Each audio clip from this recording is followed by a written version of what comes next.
Yeah, the key to a good downward transition is one, keeping good balance all the time, anyways, and making good balance a life habit.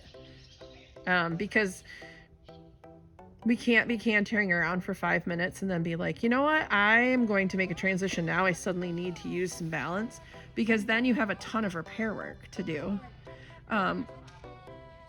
Yeah, a clinician once said it's reconnaissance riding. Like, you're picking up all the pieces of your, you know, yeah, like what you haven't been working on or what you haven't been paying attention to.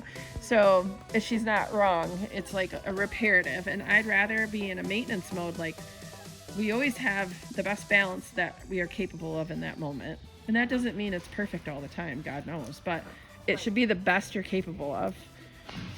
And so much of that is just simply being aware and asking yourself, like, how does this feel? What can I do with my current energy level, with my current balance, with my current level of response to my aids? Is he even there at the end of my rein? Is he listening to my seat, or was like he just cantering around blindly and like la-di-da, you know? So we need to be checking in often with like, what is the state of all of that? And then what I find is, like, if I can get riders thinking like that without doing any other stuff, any other exercises, or any other specific discussion about aids, the transitions will improve. And you have really good feel in particular. So like, I feel like for you, if you're asking yourself that question often, that you have a good enough tuning in with your horse that you'll know and you'll do something about it. But you have to identify the problem first. The problem I think besides keeping him out of his motorcycle game, that's Mhm. what I just constant. But I haven't really heard him visualizing my traffic a lot. Ah. Like, I don't really know.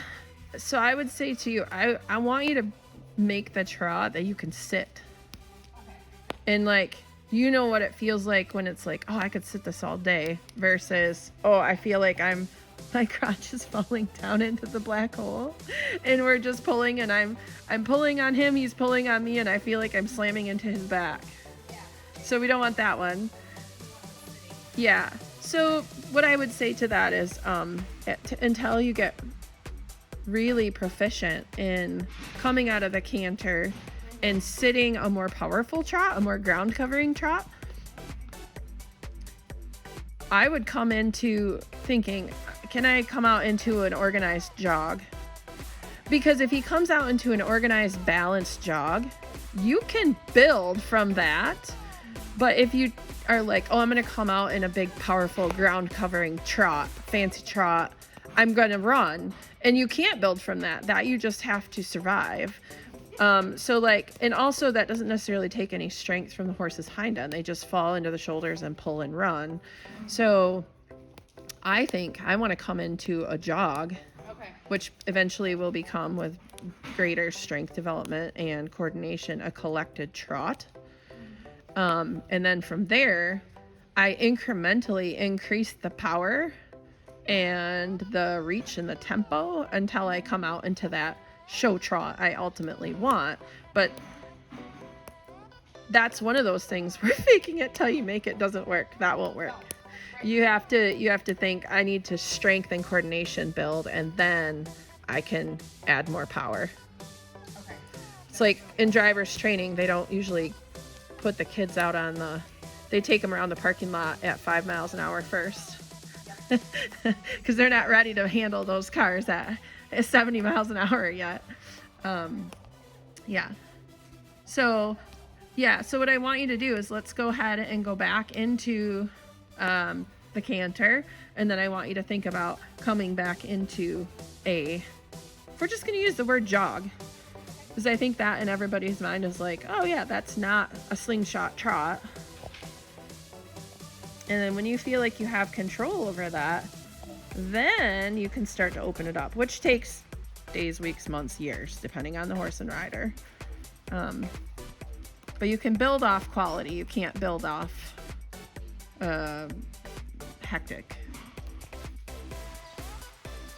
Good. And even now, you're asking yourself, could I come into a jog? Can I absorb his back up into my abs? Can I, collect him from my glutes or my shoulder blades down? It's like, if our shoulder blades are floating up and our shoulders are kind of shrugged, that's our version of being on the forehand. And then the horse will also be on the forehand. So I have to think low center of gravity. And that allows us to be down in our own seat, which allows the horse to sit a little bit more in their own pelvis. Yep. And then start to do your countdown. Like, can I jog out of this? So I need my glutes, my low tummy to like dial in tone, not clench. You don't want to quit breathing and like scrunch up your toes and lock your knee and shove those stirrups off the saddle. But it's like you're cinching in your corset. You stretch tall. You take a deep exhale. Glutes, tummy, close your fingers. Use your thigh and knee and say jog, jog, jog, jog, jog, jog, jog. Yeah. Good. And then walk from that. And it's the same process. Like you don't just slam on the brakes. Tone, tuck, soften, shoulder blades. He's going to poop again. My God. There you go. Good. And then let's prep for transition to the halt. People don't think about the trot until they're already in the trot. It's too late because then you're 8 strides in flailing around and you're like, you know what? I should do something with this trot. And then it's already wildly out of control. On the forehand, you're just getting flown like a kite or getting pulled like a jet skier or a water skier. And it's like, then you're back into that reconnaissance or repair mode versus I feel like I could sum up any good part of my riding skills just in proactivity. Like I'm planning ahead, I'm purposeful, I try to be clear. Because the other thing is like, okay, so now I also have a 1,000-pound animal under me and I'm like, surprise, we're gonna slow down, or surprise, we're gonna trot. They need to have time to be prepared and know what the heck is going on as well. So you can't keep it a secret. I even go so far, like when I have a newer horse I'm working with, like I'll count things out loud as I apply the aid so that the horse starts to recognize like this aid countdown is going to lead to me needing to stand up and like take accountability for my balance. So like my breathing becomes the inaudible part of that I can even take into the show ring, even though I'm not allowed to speak in a dressage test, but I have to breathe. And also like we're way less likely to clench in our butt or our toes or our knees or our hands, whatever, if we're breathing. So if you can train yourself that the breath is part of the aids, it's going to be a lot more helpful than if you just hold your breath. Let's change rein. Let's gather back up. We'll go. Oh shoot. Okay. 10:23. Do you have time to do one more? Yep. We'll make it like a 2-minute set. Change rein. So gather the rein. And even now, we're thinking about the balance. Like, what can I do with the current balance? Can I go to trot without his head flinging everywhere and him pulling me? Can I go to the canter? I'm always asking myself, what can I do with my current situation? What can I do to make it better?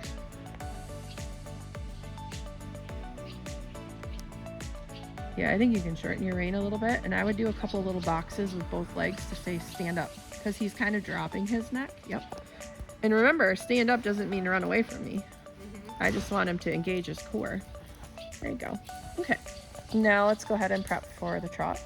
Sitting. And it also helps if you leave the trot that you want to come back out into. As if you have a poor quality and poor balance in the trot coming into the canter, you're going to already be in repair mode. And then when you're ready, you can go ahead and ask for the canter.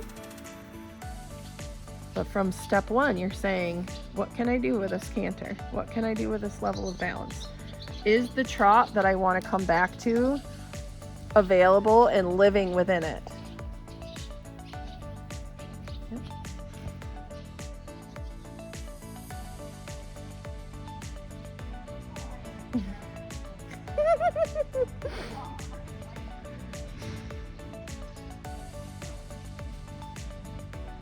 I think you forgot your seat cue though.